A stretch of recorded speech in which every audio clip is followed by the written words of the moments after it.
Jackson is a place rich in tradition and history.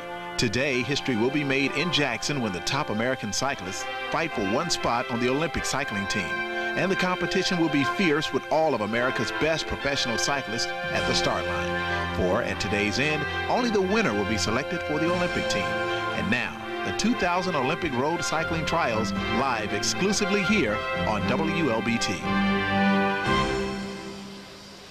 Hello and welcome to the 2000 United States Olympic Team Trials here in beautiful Jackson, Mississippi. I'm Rob J, and I'm joined by my broadcast partners, Eric Evans and John Eustace. These guys will bring you the play-by-play story along with the color analysis of the race. And guys, take it away. Well, Rob, this is really an important situation here because the winner gets to go to Sydney and the Olympic Games. The winner of this race will join Lance Armstrong and George Hincapie in September on the Olympic course in Sydney. So what other motivation could there be? Nothing. Now, John, what about the course today that these racers will be facing?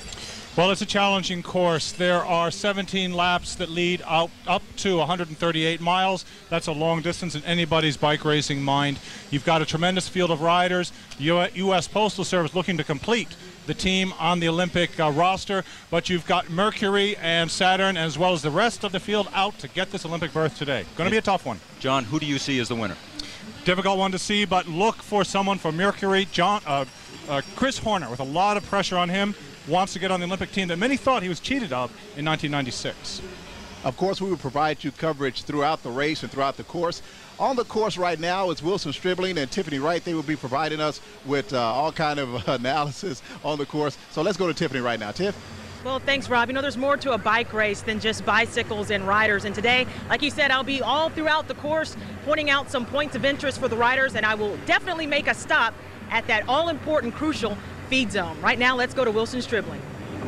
Tiffany, one of the more unique aspects of bike racing as a sport is that you don't have to go to a stadium or to an arena to watch it because, well, bike racing comes to you. And this route winds through some old Jackson neighborhoods today, and the people who live and do business along the route, well, they're going all out to welcome the big event. Coming up a bit later, we'll visit with some of them to find out what they've got planned for today. You won't believe what some of them are doing out here today. Back to you guys. Well, guys, the race has just kicked off, so what can we look for? Well, Rob, we've got over 5 hours of competition ahead of us, and looking outside right now, we may have some rain a little bit later, John, but really there's a plot within a plot here. We have the individuals racing, but tell us about the team component of this race. Each team is made up of a group of from 3 to 7 riders. Each of those teams, just like a football team, wants to place their rider first across the finish line.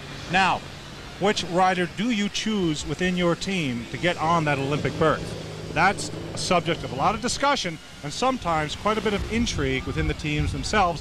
We'll be watching that drama unfold all throughout today's racing. Okay, the race just underway. The racers heading out of town here up Webster Street and then taking a right on Marshall Street and then the long straightaway on West Street.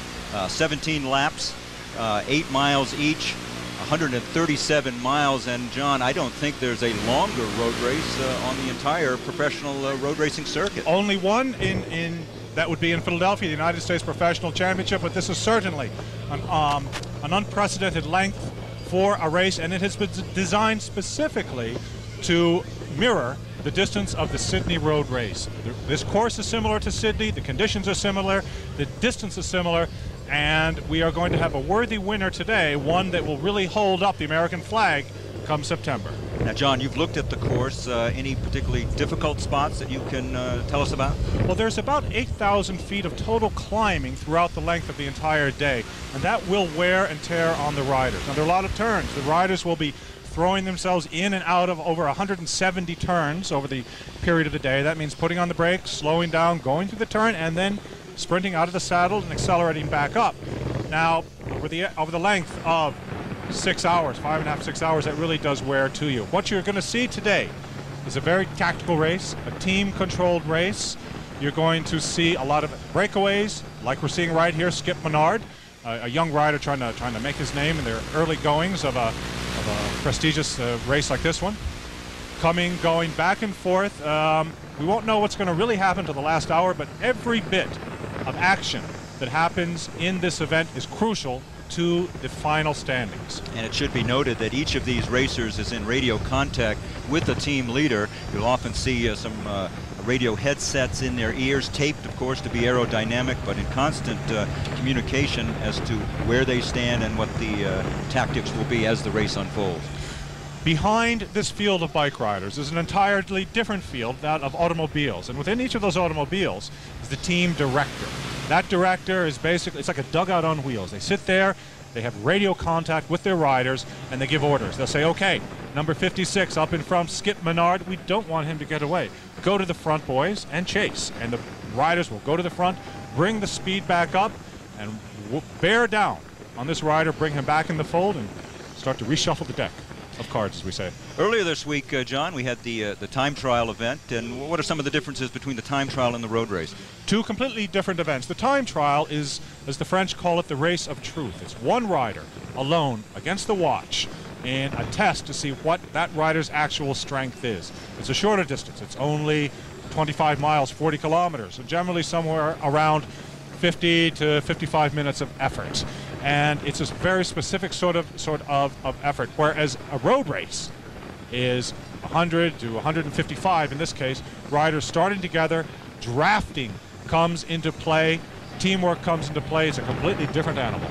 So here we have number 157, Kenny Williams of the Nutrifig team, trying to catch up to that early break.